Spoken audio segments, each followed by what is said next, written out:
Hey everybody, it's the Last Robokai here. Welcome to more Winter Assault. We've done the entirety of the Orc side of the Disorder campaign, and that means that all we've got left is the one that nobody wants, the Chaos campaign. we've got to get old Crull across the finish line this time, and thankfully, compared to what you had to go through, because I'm still joined by Cool Guy as always, compared to what you had to go through, Cool Guy, to get Gorgutz over the line, which was like insane. I don't have to even like look sideways at the orcs at all. It still stuns me that all of this time they've refused to fix the obvious oversights. But you know, like on the upside, I managed to make it quite a spectacle of like getting him in right at the red line. Oh man, and at the very least, one of the best things about this particular sequence is the amazing Gorgutz ending to this mission, which bugged out the first time I recorded this mission. We'll talk about that more as we get closer to it. Dawn of War has been fighting me a lot of the ways on recordings, but that's enough about that. Let's get stuck straight in. Powerful psychic yeah. That's still like the weirdest thing. Yeah, like, just... It fits perfectly to the setting, but it's still the weirdest thing. We're still getting the intro as well. You know, Gorgutz and Krull just yelling at each other across like a ditch. I would have been sad if we didn't. What is the meaning of this? We've all seen Doggo. A funny little detail actually about this meeting is you can sort of see dead orcs close by. See in their territory, which implies that the orcs sort of wandered over to the Chaos base and got shot. There's like a little bit of storytelling detail I love about like the original Dawn of War games in their cutscenes. But also the fact that Gorgutz literally could not care less. Like he doesn't even spare a glance at those dead orcs. Yeah. It's just like, oh, I've encountered orcs. Is worth having. Take another step towards it, and I will drive my thumbs into your greasy eye pits. The Imperial boy smashed you good. You's weak. The new hammer, Crull, is me. My war is unstoppable. What you got? Nothing. I have a functional economy. Enough men to seize the control. I have resources I can spend. Yeah, something to start out with. Like I can actually complete my objectives without needing to switch to you. Yeah, basically, it's basically a straight line of attack move. Don't worry about it. Yeah, definitely. Yeah, so like as I've said previously, it's remarkably much more simple to get Krull and co over the finish line. So when I was like originally going to do this all by myself, I was often weighing up this how I was going to do. I was going to possibly just play the first part of the Krull mission up, destroy the Land Raider, and then make a dividing save, and then split the episodes up from there. So, you know, like one episode where like I do everything with Krull, and one episode where I do everything with the Gorgutz, but you sort of like solve that and just did all the horrible pain yourself. Oh, I mean, to a certain extent, I still had to give this one back to you, but whatever. And so, our primary objective as Chaos Forces is to stop the Land Raider, which you can see lovingly highlighted up on the upper left of the map square. Space Marines forgot how to turn off the transponder or something. Don't ask me why. Yeah, and so we really need those pink horrors. So letting them move forwards they first are was super important. Actually, I was a little horrified when the Kasrkins got at them. I forgot they were the first things you encounter with Kasrkins. I just thought they were like regular Imperial Guard, which is kind of like if you see me making like a goofy plays. I played this particular mission at 11 o'clock at night. 10 o'clock at night, and then the finale for Chaos at 11 o'clock at night, because I don't know, I just felt like it. I mean, that's more or less all the more that this kind of works for and deserves. So there were some interesting bits of scripting that I figured out when I was exploring this. By the way, one of the most interesting things here is that if Krull doesn't attack the Imperial Guard at all, they will wait forever. Like they won't send harassing parties, any kind of attack toward him at all. But the instant you attack, like for example those Kasserkins, they'll start trickling in stuff like the things that they send in immediately are Sentinels, which is hysterical to me. Like even just like 2 squads of Guardsmen would be more effective, just because they would probably actually have a chance of killing a unit before something happened. We will work faster. You can sort of see the Eldar are moving as well. Still being an Eldar problem there. This is great. Yeah, the Eldar will attack Gorgutz no matter what he does. Like Gorgutz can literally just sit there and they'll keep sending troops at him forever.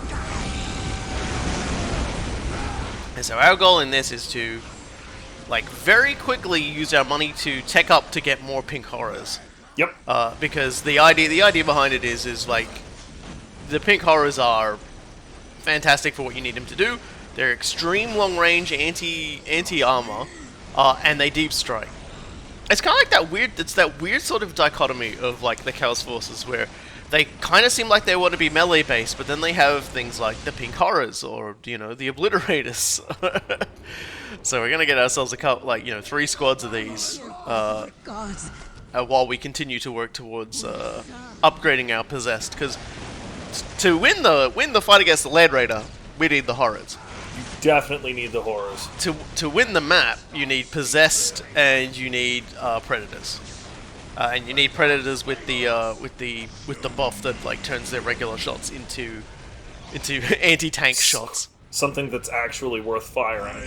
Yeah. There's a couple of stupid human tricks you can do with that I found when I was experimenting here.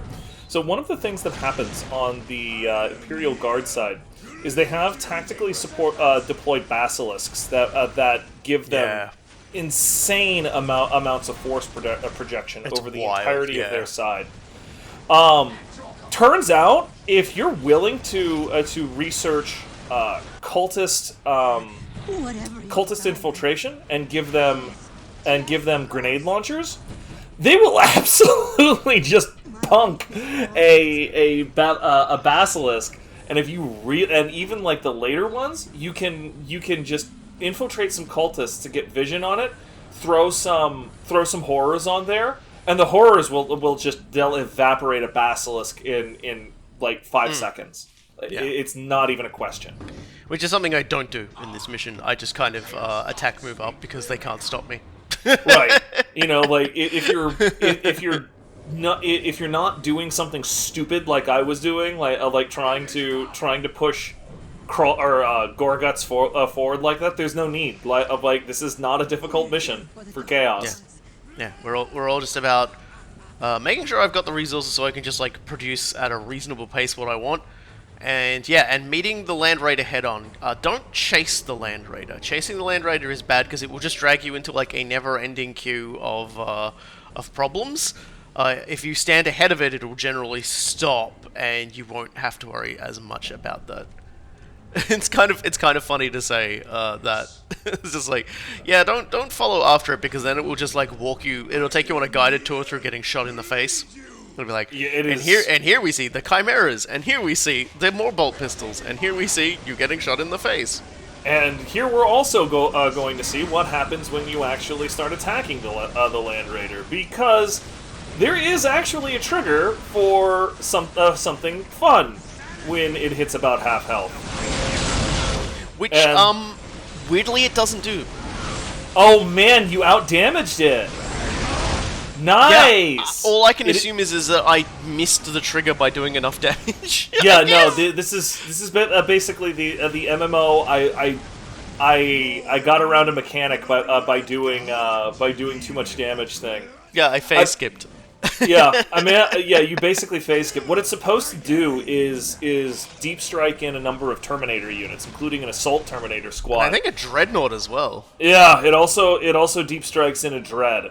The entire time I was waiting for it to happen. I was like, this is going to get rough, but the idea is just focus on the Land Raider and then pull everybody out, and as ended up happening, that didn't matter. Now, from this point on, it doesn't really matter if the pink horrors die, because I will end up deleting them not too much longer after this. Right.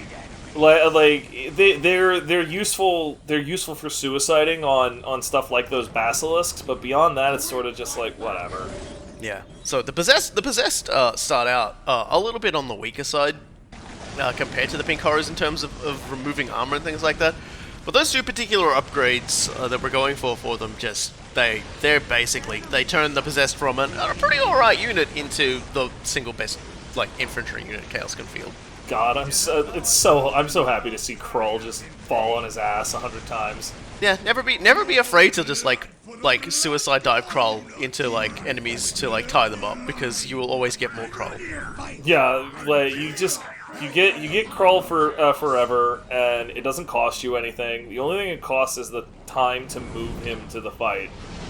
But in general, like this is another strange thing as far as the Eldar side versus the Imperial Guard side. The Imperial Guard and their Space Marine allies are generally pretty reluctant to engage you. They're just not that interested in fighting. Yeah, they do not send a single person to attack me the entire time. Like, right. I think at least like when you talked about the escalations with like the Sentinels and things like that, I was like, yeah, I remember that being a thing that used to happen, but for whatever reason, it just does not happen to me in this mission. I don't know if like some triggers have broken, like running on a different OS or anything like that, but like it's honestly fine by me. I hate playing this game. Yeah, it's a yes and no sort of Crull. thing. The Sentinels are spawned from those vehicle depots, and there seems to be a concept of whether or not the vehicle depot is threatened, and if it is, it stops producing vehicles. And with your forces, like basically within one screen, it may very well just be saying, "Oh, okay, it's threatened, so I can't do that." Hey, you know what the Eldar side doesn't do? Any of that. Just any of that. It doesn't give a crap. It will just just create an assault squad without there even being a building there, and they will go on a random suicide mission. Like, it is insane. Yeah, that'll work. Look at that Chad. Dumbass Chad trying to friggin' He wasn't even trying to fight. He wasn't taking on the tank. He was burning the cultist. Is that what was going on? He was cooking my builder. He was cooking my little builder, my little heretic. Sure, man. Whatever. Like, you do you. Yeah. Like, live your best life in hell. I'm putting turrets there because I have found when I've played this game, when the game does actually send units at me, they always come from that direction. And I think it's usually just a case of a unit just sort of bleeds, like, just trickles down in that direction. Even when I pulled that stupid human trick of getting the avatar of Cain sicked on Chaos, that corridor you just put those turrets on is precisely the corridor he showed up at. It's I still love that. It's like, now it's Krull's problem. Bye. It was totally Krull's problem. I am not sorry. I'm not even a little bit sorry. Very Gorgutz thing to do. And I just love the idea of like these space races just being like, where's their support? Because even in test running it, they didn't spawn. When I did like a test run like of this mission, just to make sure I still remembered how to play, and I was just like, yeah, okay, Who they didn't spawn thing. I'm sorry. Maybe the Terminators and the Dreadnought. For a little bit, I'd honestly thought I'd been misremembering or something. So yeah. So now that we've moved slightly forwards, we're getting bombed by the Basilisk. So I'm just going to tell my dudes to attack move, because in all honesty, I can afford to lose all of these troops.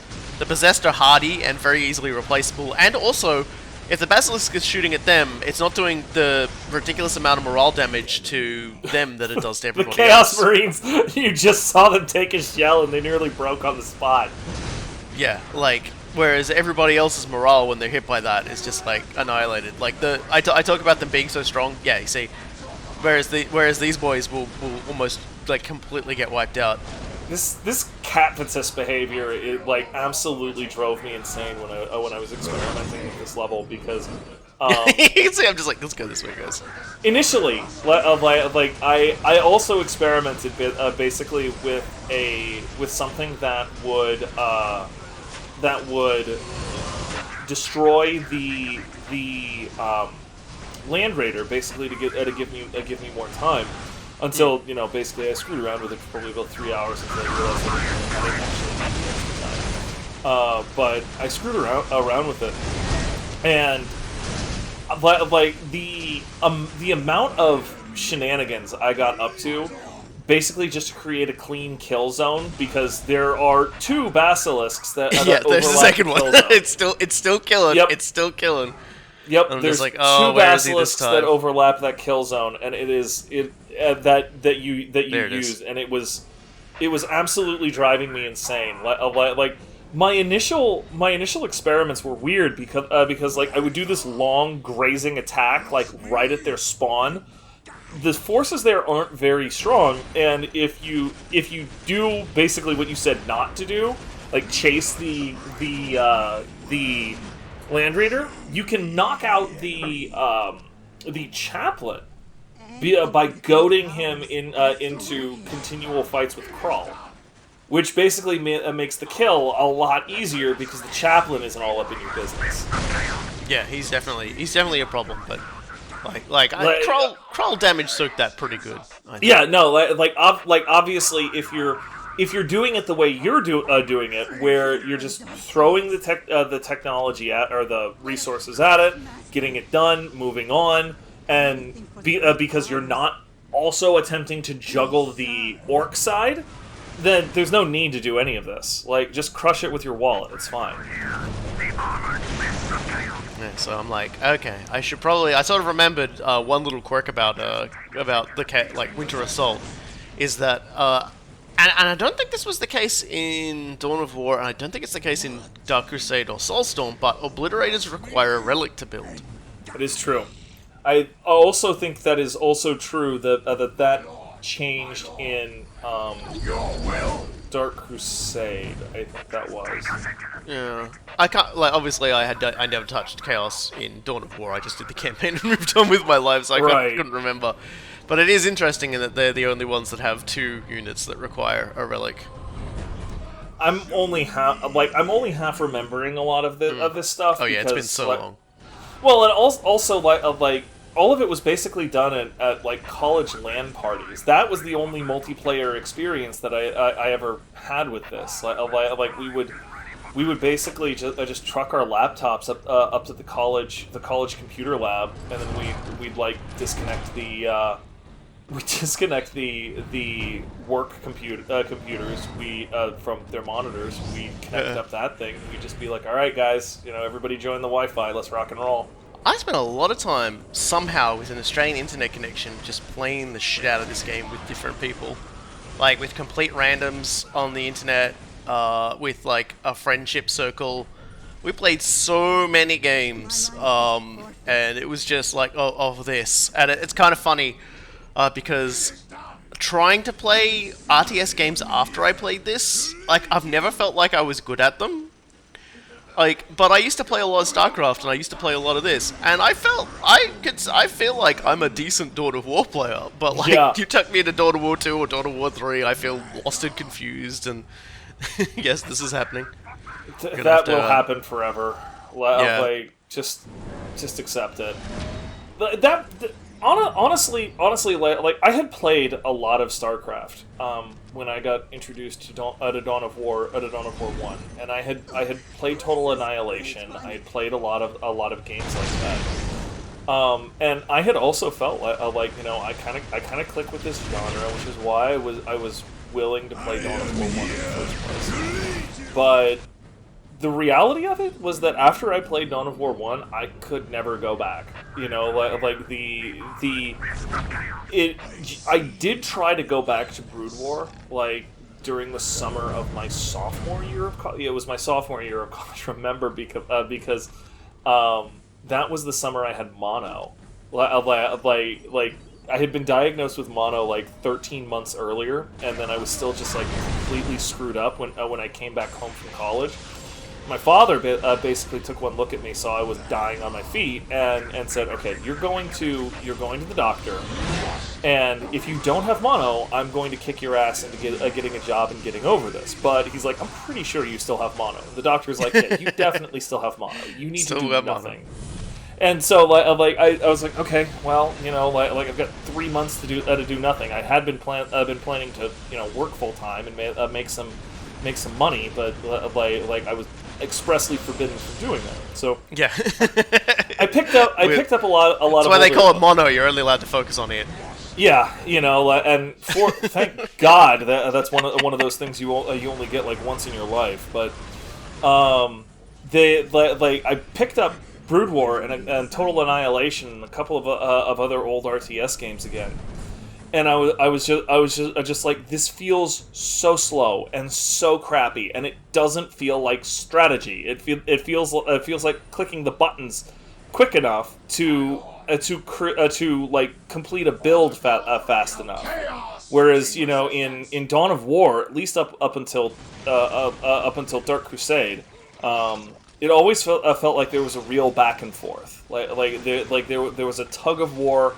There was, you know, I see such and such happening, and I need to do X and Y to respond. And, you know, just like even in AI games, you would have that just because AIs would always gang up on one They player. were hyper aggressive too, which was really great. Like super aggressive. You learned the best thing about playing against the AI is you learned the strong value. And this is so funny because like we talk about Dawn of War 2, like Dawn of War 2's AI would focus entirely on capping and backcapping the map before it would ever consider fighting you. Whereas in Dawn of War, they will definitely try to cap as many points as possible, but they will also be right down your throat from the get-go. They will be there to fight you. So you learn very quickly how to get a good early build structure, a good early build order. You can't turtle. You learn that very quickly. The AI teaches you through violence not to turtle, which is obviously the name of the game is don't turtle, spread out. You know, spread your wings, get all the resource points across the map to try and win the game. Be aggressive. And it's just like, I play other RTS games, like, even kind of similar ones. I just don't get into them nearly as much as this one. This game is such a treat. It feels so much better than pretty much any other RTS game I had played up to that point. And it spoiled me so much on RTS games that I kind of fell off on the genre.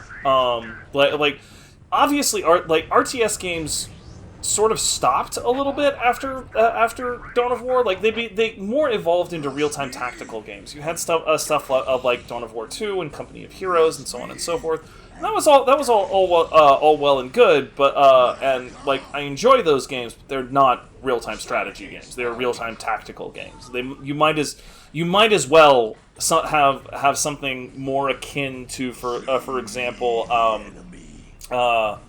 what is it? A World in Conflict, where you have an initial build, and you get a trickle of resources, and you know, like your only decision is what you do with those resources. All of the other like base building and everything like that. It's just not a thing. Like it's not something that you're concerned about. At this point, I'm mostly just like consolidating my forces. Yeah, you're dabbing at this point is what you're doing. Well, I mean, they still will drop Terminators and stuff on you for this fight, and they will drop. They will throw the Avatar of Cain at you. So you do have to actually send a force. Like, you can't just plot a course for intercourse. You have to bring the intercourse force. No. I'm more referring to the whole. Taking that one point. No, I was referring to like making heavily fortified listening posts and so forth. Oh well, you know, that's just Are you that's joking? That's obsessive compulsive behavior. Men like Stern. Then appreciate the universe, human. It possesses the strange ability to laugh in the face of our misfortune. I have no idea who they're shooting at. I'm not in that direction. Men, show these aliens the meaning of valor. I don't know who they're shooting at. I literally do What not know. are they doing? Who are they shooting? Who are they killing? It's not like, Gorgutz, I guarantee you. Yeah, Gorgutz is nowhere near there. I don't know what's going on there. Are they... What are they doing? Sliding.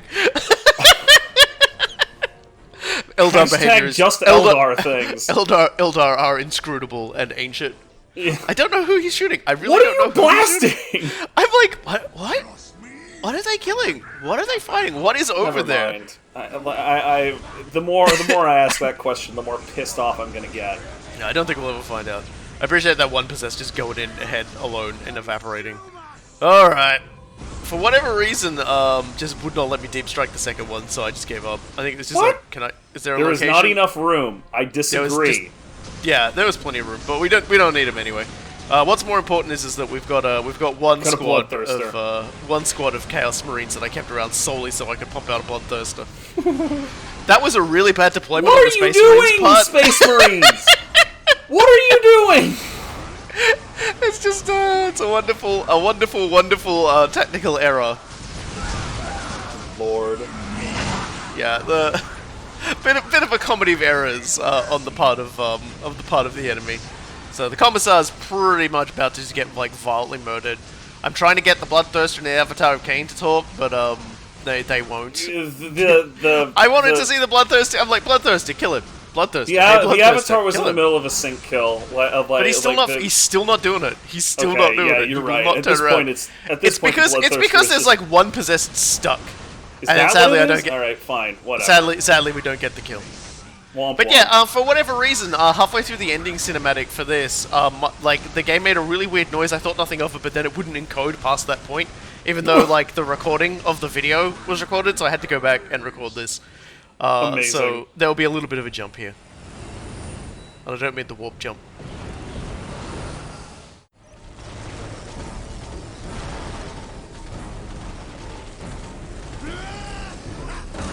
Yes! The Titan is mine, Orc! Now rot! Rot as you should have done days ago! If it wasn't for me, you'd be dead, Troll! So would you, Orc. But I spared your life so you could fight my battles, nothing more! You've been a good dog. Now die! Maybe all we Orc boys do is fight and die. But you know what? We's good at it, and we still gonna win. Then why we lose, huh? What? You talking to me?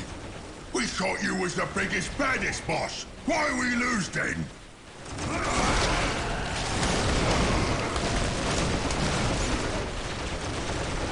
I'm still bigger than yous. Now, who else been doing the thinking, huh? You think you can take me? I's the biggest orc here. Show me what you got. God, even when he loses, he's the best. Yeah, like Gorgutz basically saves everything in the Disorder campaign. I will say though, I really appreciate the mega armored knob there. If you saw how normally the animation like he would just bash them and send them flying, but they did a sort of a trick to make him stay there, but then immediately sank through the floor. So yeah, that's that mission out of the way at the very least. It's a lot easier than the Greenskin mission. And plays very much to the strength of the Chaos Space Marines. That is, just punching a gigantic hole through the enemy with extremely powerful late game units, and then becoming a big truck and running over everybody at the end. Beep beep. Early game Chaos is suffering. Very much suffering. So I'm kind of glad they gave us the resources to push past that early on.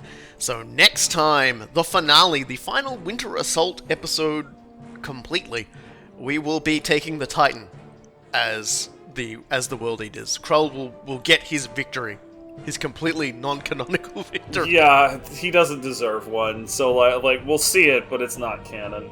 Yeah, and it also brings back that mechanic that we all love so much. So we will see. We'll see you all next time. I've been the Last Robot Guy, And I have been Cool Guy. and we will see you in the finale for Winter Assault.